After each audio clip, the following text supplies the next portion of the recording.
एक दिन की बात है। एक प्यासा कौवा एक खुश्क सहराओं में बैठा था।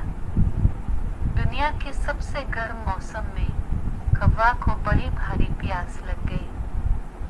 वो बहुत कोशिश करता रहा ताकि पानी पा सके, लेकिन कुछ भी नहीं मिलता था।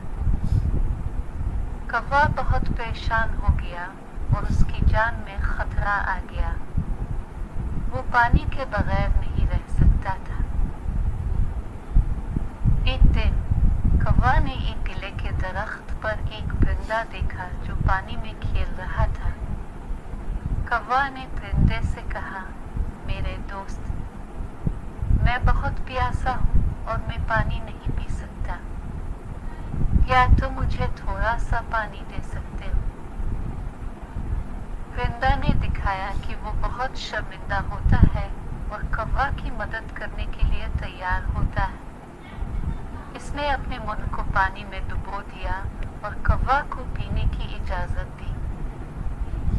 कौवा ने पीना शुरू किया और वो खुश हो गया। इसने परिंदे का शुक्रिया अदा किया और दोनों दोस्त बन गए। परिंदा ने कौवा से कहा, दोस्त, ये दिखाई देता है कि दोस्ती कभी भी अहम होती है। हमें अपने दोस्तों की मदद करनी चाहिए जब वो मुश्किल में होते हैं।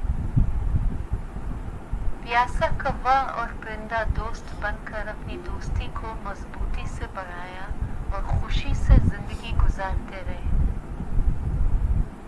ये कहानी हमें दोस्ती और मदद करने की अहमियत की सिखाती है कि हमें दूसरों की मदद करने की तरफ उगा रहना चाहिए, खुसूसन जब वो मुश्किल में होते हैं।